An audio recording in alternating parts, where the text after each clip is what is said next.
सभी को राम राम। मैं बी.एस. पवार अपने चैनल रैंक स्टडी में आप सभी का स्वागत करता हूं। जैसा कि आप जानते हैं कि 1 अक्टूबर को 10th क्लास का जो है फर्स्ट टर्म का ए पेपर है, तो उसके लिए मैं पिछले साल का पेपर आपके लिए लाया हूं और मैं इसको आपको हल करके बताऊंगा। ये वाला जो पेपर आप देख रहे हैं यहाँ पे, ये लास्ट ईयर का फर्स्ट टर्म का पेपर है 2021 का। तो मैं इसको हल करके आपको अभी बता रहा हूँ और आपने इसको हल करना है और इसी तरह के प्रश्नों को फिर आपने जो है देखना है। आप ये देख सकते हैं 2021 का जो है ये पेपर है फर्स्ट टर्म का 10th क्लास का। तो आपको मैं थोड़ा सा जानकारी इसके बारे में देता हूँ। जैसे यहाँ पे आपका रोल नंबर आपने लिखना है, इसी तरह का आपका पेपर आएगा, तो इसमें आपने यहाँ पे रोल नंबर लिखना है। टाइम जो है इसका वो 3 घंटे का है और ये दोनों वर्जन में आपको मिलेगा, ये हिंदी में भी मिलेगा और इंग्लिश वर्जन में मिलेगा। आप देख सकते हैं मैक्सिमम मार्क्स जो इसके है वो 50 होंगे और जो इसकी वेटेज आएगी वो 25 मार्क्स की आएगी। लिखा हुआ है यहाँ पे विद्यार्थी यथासंभव अपने शब्दों में उत्तर दें, तो ये आपने इस हिसाब से देना है। ये आपका फ्रंट पेज इस तरह से होगा। ये आपके निर्देश दिए गए हैं कुछ, जिसमें कि आपको ये देखिए बताया गया है कि प्रश्न पत्र के उत्तर देते समय प्रश्न संख्या जो है वो प्रश्न पत्र जो दर्शाई गई है वही आपने जो है वो उत्तर पुस्तिका में लिखनी है, वो लिखना अनिवार्य है। इस तरह से कोई पन्ना ना छोड़े, तो ये ऐसा होता ही ये लिखा हुआ। नेक्स्ट जो पेज आपका ये सभी प्रश्न अनिवार्य है। विद्यार्थी पैमाने जो है वो ना बदलें। जब आप स्केल ड्राइंग बनाते तो आपने पैमाना बिल्कुल नहीं बदलना है, उसी पैमाने से आपने जो है वो काम करना है जो उसमें दिया गया है। और कागज़ के ये विशेष रूप से ध्यान देना है, ये वाला जो आपका यहाँ पे नोट डाला गया है, ये विशेष रूप से ध्यान आपने देना है कि ड्राइंग कागज का जो केवल एक साइड में ही आपने प्रयोग करना है। जो आपको कागज मिलेगा वो आपने एक साइड में प्रयोग करना है। कहने का मतलब है आपको 2 कागज दिए जाएंगे, जिसमें कि एक में आपने ज्योमेट्री का काम करना है, जो आपके कोण वगैरह है। एक आपने जो है वो स्केल ड्राइंग के लिए काम करना है, जिसमें आपको स्केल ड्राइंग दी जाएगी। स्केल ड्राइंग आपने बनानी है। 2 कागज आपको जो है वो ड्राइंग के मिलेंगे और तीसरा जो कागज आपको मिलेगा वो आपको मिलेगा लाइनदार पेज, जिसमें कि आपने जो है वो MCQ के प्रश्नों को करना है। तो 2 आपको ड्राइंग की शीटें मिलनी है और एक आपको जो है वो लाइनदार कागज आपको मिलेगा, तो उसमें आपने जो है वो MCQ के प्रश्नों को करना है। अगला है कि अपना जो रोल नंबर है वो आपने प्रत्येक कागज पे दाएं कोने पे अंकों और शब्दों में साफ साफ लिखना है। दोनों में जो है, तीनों में 2 ड्राइंग की आपकी शीटें आएगी और तीसरी जो आपकी शीट है जो लाइनदार कागज आपको मिलेगा उस पर भी आपने जो है रोल नंबर अपना दर्शाना है। तीनों में आपने अच्छे से दर्शाना है। सफाई का विशेष ध्यान रखें, क्योंकि स्केल ड्राइंग में लिखाई और सफाई के अलग से नंबर मिलते हैं, तो सफाई का आपने जो है विशेष ध्यान रखना है। रेखाएं आपकी बहुत सही होनी चाहिए।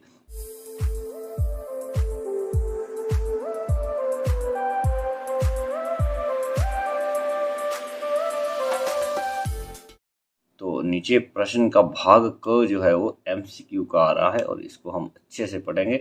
आप यहाँ देख सकते हैं कि इसमें लिखा हुआ है कि नीचे दिए गए प्रश्नों के उत्तर छांट कर लिखें और ये 20 प्रश्न आपके होंगे। 1-1 मार्क्स का ये प्रश्न है और 20 नंबर के ये MCQ के आपके प्रश्न है। वेटेज जो है इसकी वो 10 मार्क्स की होगी, बट आपके लिए जो अभी यहाँ पे 20 मार्क्स ये दिए गए, तो आपने इसको इस हिसाब से करना है। आगे हम इसमें प्रश्न पढ़ने शुरू कर रहे हैं।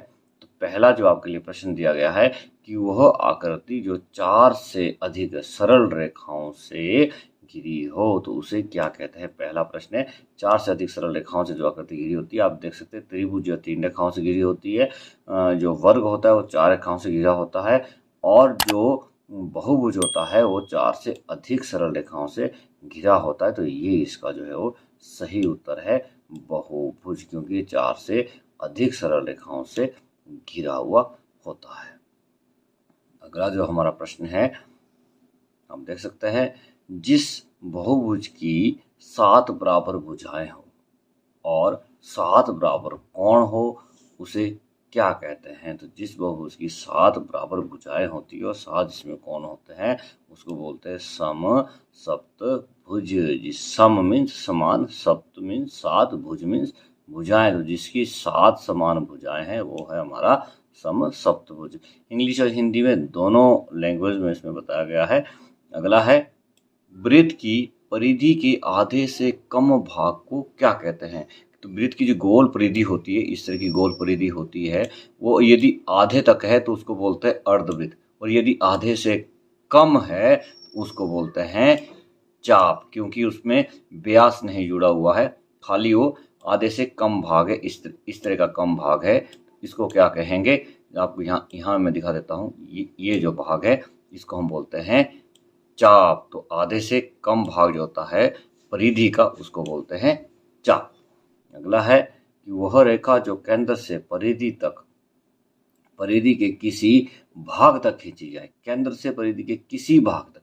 अब यहाँ पे मैंने आपको व्यास बताया था, यहाँ पे तो व्यास था जो केंद्र से दोनों ओर खींचा जाता है, और यहाँ पे कह रहा है कि केंद्र से परिधि के किसी भाग तक, किसी मीन्स एक भाग तक खींचा जाए, तो वो होता है हमारा अर्ध व्यास। आपका अर्ध व्यास जो है वो इसका सही उत्तर है।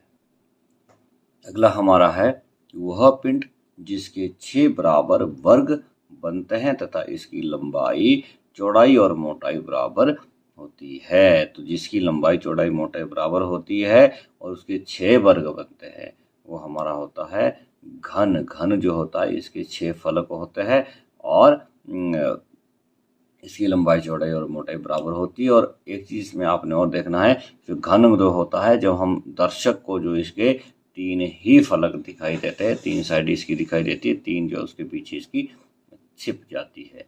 अगला है वह पिंड जिसके ऊपर और नीचे दोनों सिरे पर षटभुज बनता है और 6 आयतें होती हैं। तो जिसमें 6 आयतें होती है और ऊपर और नीचे षटभुज बनता है, उसको क्या कहते हैं, षटभुज घनक्षेत्र। षटभुज घनक्षेत्र उसको कहा जाता है, जिसमें ऊपर और नीचे ऊपर और नीचे षटभुज बनेगा, 6 भुज बनेगा और उसमें 6 आयतें बनती है। और इसमें जो फलक होते हैं वो 8 होते हैं, क्योंकि 6 इसमें आयतें हो गई और 2 इसमें जो है वो सिरे हो गए, एक ऊपर का सिरा और एक नीचे का सिरा, 2 सिरे और 6 इसमें आयतें होती, तो 8 फलक इसमें होते। जैसे यहाँ पूछा गया था ना कि इसमें जो है वो कितने वर्ग बनते थे, यहाँ 6 वर्ग बनते हैं, 6 फलक होते हैं, और यहाँ पे इसके जो है वो 8 फलक होते हैं। तो ये आपने ध्यान देना है। अगला है कि वह पिंड जो 4 सम त्रिबाहु त्रिभुजों से घिरा हुआ होता है, उसे क्या कहते हैं, तो उसे कहते हैं चतुष्फलक। जो कि 4 समबाहु त्रिभुजों से घिरा हुआ होता है, उसको चतुष्फलक कहते हैं। और जो 8 समबाहु त्रिभुजों से घिरा हुआ उसको अष्टफलक कहते हैं। जो शंकु दिया हुआ है, बेलन दिया, तो इसकी पूरी भाषाएं आपने अच्छे से पढ़नी है, तो आपको सबके उत्तर इनके जो है वो आसानी से आ जाएंगे। अगला है कि वह पिंड जो गेंद की भांति गोल होता है तथा हर ओर से वृत्त का रूप बनाता है, तो उसको क्या कहते हैं, जो हर ओर से गोल है तो वो गोला होता है। गोला जो है वो हर ओर से गोल होता है, तो ये इसका सही उत्तर है।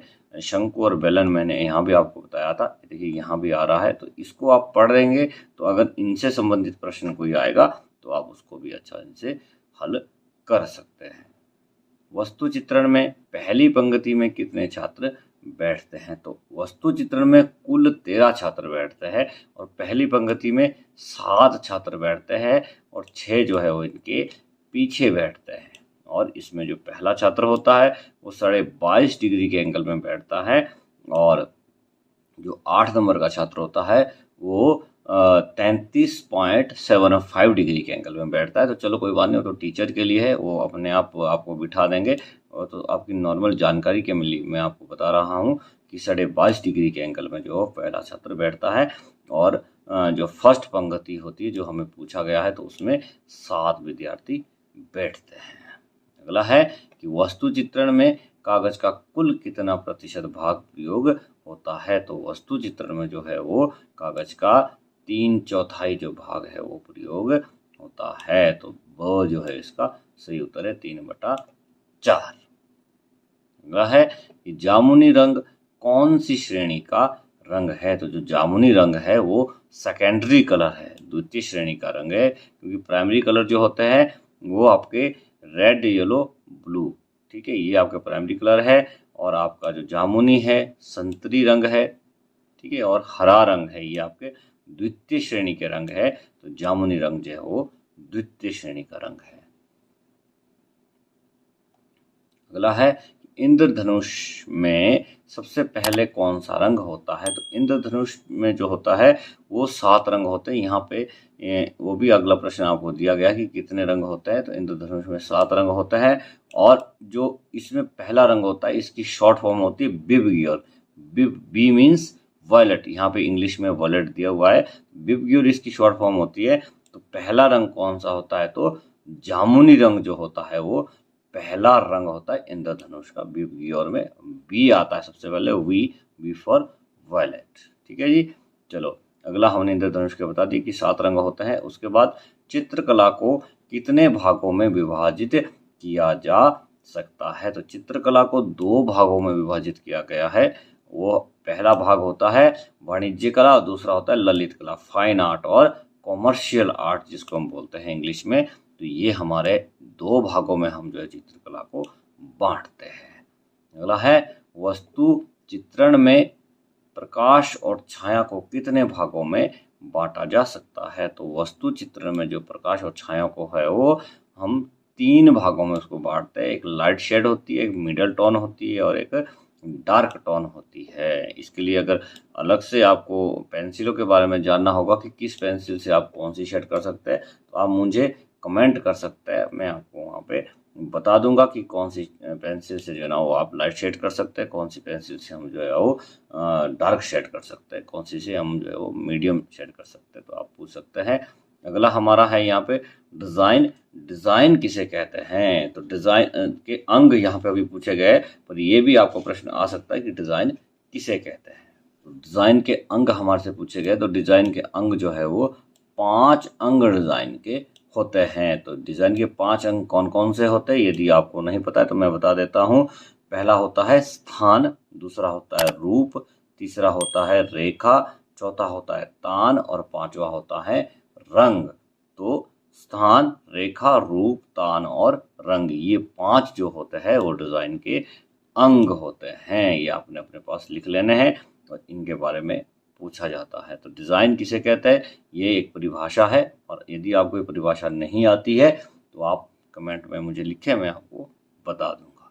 अगला है चित्र संयोजन के कितने अंग होते हैं? तो चित्र संयोजन के अंग, चित्र संयोजन होता है कंपोजिशन जो होती है, आपको यहाँ पे इंग्लिश में बताया गया है। कंपोजिशन किसे कहते हैं? तो कंपोजिशन के जो कितने अंग होते हैं, तो कंपोजिशन के 6 अंग होते हैं। अब ये 6 अंग कौन कौन से होते हैं? रूप, अनुपात, संतुलन, लय, प्रधानता और रंग, ये जो 6 इसके मुख्य अंग होते हैं। अगला है, ये देखिए यहाँ पे बिबग्योर के बारे में बताया गया। मैंने आपको शुरू में बताया था जब इंद्रधनुष के रंगों के बारे में पूछा गया था, तो यहाँ पूछा गया है कि बिबग्योर शब्द में सबसे अंत में कौन सा रंग आता है? तो आप यहाँ पे बिबग्योर की स्पेलिंग देख सकते हैं। तो सबसे अंत में यहाँ क्या आ रहा है? आर आ रहा है। आर फॉर रेड होता है। तो लाल रंग जो है वो इसका सबसे अंतिम रंग है। तो यहाँ पे खुद भी इन्होंने बता दिया है, बिबग्योर की पूरी स्पेलिंग बता रखी है यहाँ पे। जैसे दूसरा रंग जो है इंडिगो है, तीसरा जो है ब्लू है, चौथा जो है ग्रीन है, 5वां येलो है, छठा ऑरेंज है और 7वां रेड है। तो लाल रंग जो है वो इसका अंतिम रंग होता है। सबसे अंतिम पूछा गया है तो लाल रंग जिसका सबसे अंतिम रंग है। अगला प्रश्न है कि नीला रंग किस चीज का प्रतीक है? तो नीला रंग जो है वो शीतलता का प्रतीक होता है, ठंडक का प्रतीक होता है। नीला बोलते हैं ना कि ठंडा पड़ गया, नीला पड़ गया, नीला पड़ गया है, ठंडा पड़ गया है, ऐसा कहा भी जाता है, कहावत होती है। तो यहाँ पे जो है वो इसका सही उत्तर है शीतलता। अगला और लास्ट प्रश्न है एमसीक्यू का कि नीला और पीला रंग मिलाने से कौन सा रंग बनता है? तो नीला और पीला रंग जब हम मिलाते हैं आपस में तो उससे जो है वो हरा रंग बनता है। वो जो है इसका सही उत्तर है, हरा रंग बनता है नीले और पीले रंग से। तो ये जो आपके थे ये एमसीक्यू के प्रश्न थे, 20 प्रश्न थे और 20 में से 20 आपके सही हो सकते हैं। अगला जो हमारा है भाग बी जो है, भाग ख जो आपका है, सेक्शन ख जो है, इसमें आपको ज्योमेट्रिकल ड्राइंग के प्रश्न पूछे गए हैं। ज्योमेट्रिकल ड्राइंग की आपने ये रचनाएं तैयार करनी है और कोई 4 प्रश्न आपने करने हैं 3 मार्क्स का आपका एक प्रश्न है और टोटल जो है ये 12 नंबर के आपका यहाँ पे प्रश्न बनना है। तो 20 नंबर के आपके MCQ के थे, 12 नंबर का ये, तो 32 नंबर का अभी तक जो इसमें बताया गया है। आगे हम देखेंगे कि जो है जो 18 नंबर आपके बचते हैं उसका आपको क्या बनाना है, तो उसकी वजह से आपको स्केल बनाई जाती है। तो यहाँ पे आपने प्रश्न पढ़ने हैं। जैसे पहला प्रश्न आपके लिए दिया गया है यहाँ पे कि AB रेखा पर समपंचभुज विशेष ढंग से बनाए, 3 नंबर का प्रश्न है। ये आपके लिए जो है आपकी बुक में 88 नंबर प्रश्न है। कौन सा है? 88 नंबर जो प्रश्न आपके लिए दिया गया है आपकी बुक में। तो आपने 88 नंबर प्रश्न जो है वो देखना है। 88 नंबर है, मैं यहाँ पे लिख रहा हूँ। 88 नंबर क्वेश्चन जो है ये आपने देखना है अपनी बुक में। और यदि आपको ये बनाना नहीं आता है तो आप मेरे चैनल पे 10th क्लास के आपने प्ले लिस्ट ओपन करनी है वहाँ पे, और यहाँ पे भी आपको इंडिकेट हो रहा होगा, यहाँ पे जो है मैं इसका जो है वो लिंक डाल रहा हूँ। तो यहाँ पे इस लिंक पे आप क्लिक करेंगे यहाँ पे तो आपका ये खुल जाएगा, यही प्रश्न जो है वो आपका खुल जाएगा यहाँ पर।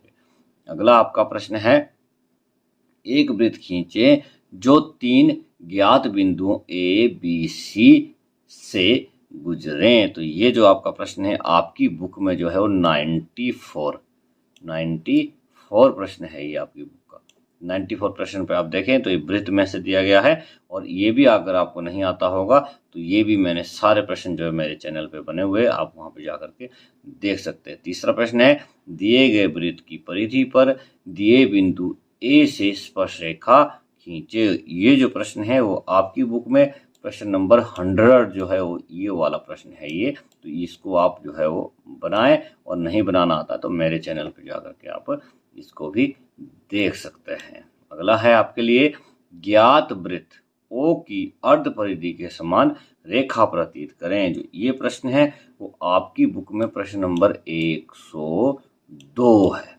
ये आपका 102 प्रश्न नंबर है। और ये सारे प्रश्न जो है वो मेरे चैनल पे बने हुए हैं। जिस चैनल पे आप ये वीडियो देख रहे हैं उसी पे ये भी बने हुए प्ले लिस्ट में आप जा करके देख सकते हैं। और लिंक भी मैं इसके डिस्क्रिप्शन में डाल रहा हूँ, तो आप डिस्क्रिप्शन को ओपन करें, वहाँ से भी आप जो है वो सीधा ही इन प्रश्नों को देख सकते हैं। अगला है 5वां, इसमें दिया गया है कि 2 समान वृत्तों की अंतःस्पर्श रेखा खींचे। तो ये इसी के साथ का ही अगला प्रश्न है, प्रश्न नंबर 103। 102 और 103 इकट्ठे डाले गए। पर यदि आपको ये 103 नहीं आता है तो आप सॉलिड ज्योमेट्री का प्रश्न भी कर सकते हैं, और अगर सॉलिड ज्योमेट्री का नहीं आ रहा है तो आप 103 को कर सकते हैं। और यहाँ पे बीच में दिया गया है तो अथवा में ये प्रश्न आपको दिया गया है। और अगला सॉलिड ज्योमेट्री का कौन सा प्रश्न है कि पंचभुज शुंडाकार का सामने और ऊपरी दृश्य बनाए, जबकि शुंडाकार अपने पंचभुज आधार पर HV पर खड़ा है और भुजा XY के समानांतर है, और एक शीर्ष तुम्हारी ओर है, भुजा 3 सेंटीमीटर और ऊंचाई 4 सेंटीमीटर। ये भी 3 नंबर का ही प्रश्न है। और जो आपकी सॉलिड ज्योमेट्री है उसमें ये प्रश्न नंबर 14 दिया गया है। तो आप यहाँ से इसको जो है वो देख सकते हैं, अपनी बुक में प्रश्न नंबर 14 दिया गया है और वहाँ से आप इसको बना सकते हैं। तो ये जो आपके प्रश्न थे ये था आपका अभी तक का ज्योमेट्री वाला पोर्शन आपका था। अब अगला जो आपका प्रश्न है वो प्रश्न नंबर 3 है, और ये स्केल ड्राइंग का आपका प्रश्न है, और ये 18 मार्क्स का आपका प्रश्न है। इसमें यहाँ पे अलमारी दी गई है और इसका यहाँ लिखा गया है कि सामने और ऊपरी दृश्य इसका बनाना है। पैमाना यहाँ पे दिया गया है 1.10 सेंटीमीटर। 1.10 का जो पैमाना है वो आपने इसमें प्रयोग करना है। और आपने पहले जो है वो नोट जब डाला गया था उसमें क्लियर लिखा गया था कि आपने पैमाना चेंज नहीं करना है। तो ये पैमाना आप बिल्कुल भी चेंज नहीं करेंगे, इसी पैमाने से आपने पूरी स्केल बनानी है। इसमें सारा दिया गया है कि जो आपकी एलिवेशन बनती है वो 4 मार्क्स की होगी, आपका जो साइड पार्श्व इसका बनेगा वो 4 मार्क्स का होगा, और जो ऊपरी दृश्य प्लान जो बनेगा वो 5 नंबर का होगा। पैमाना आपका 1 नंबर का है। आपका जो कागज बांट होती है वो 3 नंबर की है। और लिखाई और सफाई मैंने पहले भी कहा था कि स्केल ड्राइंग में लिखाई सफाई के अलग से नंबर मिलते हैं, लिखाई और सफाई का 1 नंबर अलग से दिया जाएगा। तो टोटल 18 नंबर जो है वो ये आपको स्केल में इसमें मिलेंगे। ये आपकी स्केल बनी हुई है, इसको आपने अच्छे से बनाना है। सामने बिल्कुल स्केल दी गई है, सारे माप इसमें जो है वो क्लियर दिए गए हैं। अब आपकी कितनी समझ है, किस हिसाब से आप इसको बना सकते हैं, वो आप पे डिपेंड करता है। लेंथ, ब्रेड्थ, हाइट भी इसकी अलग से दर्शाई गई है कि इसकी लेंथ जो है ये 85 सेंटीमीटर है, ये लेंथ है। और लेंथ वाला जो पूरा भाग ये होता है, ये सारा हमारा एलिवेशन में बनता है। ये आपकी साइड है 47 सेंटीमीटर जो है, ये आपकी साइड है। और ये आपका पार्श्व चित्र है, यहाँ पे पार्श्व दिया गया ना, नीचे यहाँ साइड दिया गया, ये सारा जो आपका साइड में बनना है। और आपकी ये हाइट है, हाइट इसकी है 164 सेंटीमीटर यहाँ पे दी गई है। ये आप देख सकते हैं यहाँ पे। हो सकता है शायद ये विजिबल आपको ना हो, मैं कोशिश करता हूँ इसको आपको दिखाने की। ये आप देख सकते हैं 164 सेंटीमीटर लिखा गया है हाइट इसका। तो हाइट जो इसकी है वो 164 सेंटीमीटर है। इसके हिसाब से आपने इसकी कागज बांट करनी है। और ये आपका पूरा पेपर जो है मैंने आपको बता दिया है। तो इसी तरह से आपका जो है वो फर्स्ट टर्म का जो पेपर है वो आपको आना है। तो आपने इसी तरह से इसको अच्छे से हल करना है। ये MCQ के प्रश्न आपको आएंगे 20 और 4 जो है आपको ज्योमेट्रिकल ड्राइंग के आने हैं और एक आपको स्केल ड्राइंग आनी है। तो ये आपका पेपर था। यदि आपको ये वीडियो अच्छा लगा है तो वीडियो को जरूर लाइक कर दें, अपने साथियों तक जरूर इसको शेयर करें ताकि वो भी इसका बेनिफिट उठा सके। और यदि इसी तरह के और आपको हल प्रश्न पत्र चाहिए तो भी आप मुझे कमेंट में लिख के दे दें, मैं आपको इसी तरह के प्रश्न जो है और भी हल करके दे सकता हूँ। मेरे पास इस तरह के पुराने जो प्रश्न है वो मॉडल प्रश्न पत्र भी, आदर्श प्रश्न पत्र भी मेरे पास है, उनको भी मैं हल करके बता सकता हूँ। उससे भी आपको प्रश्नों का आइडिया लग सकता है कि किस तरह के प्रश्न जो है वो MCQ के इसमें आ सकते हैं। यदि आपको वीडियो पसंद आया है तो वीडियो को जरूर लाइक कर दें, अपने दोस्तों तक जरूर इसको शेयर करें। और इसी तरह के वीडियो को देखने के लिए, इसी तरह की जानकारी को लेने के लिए अपने चैनल को जरूर सब्सक्राइब करना है। Thanks for watching my channel drawing study.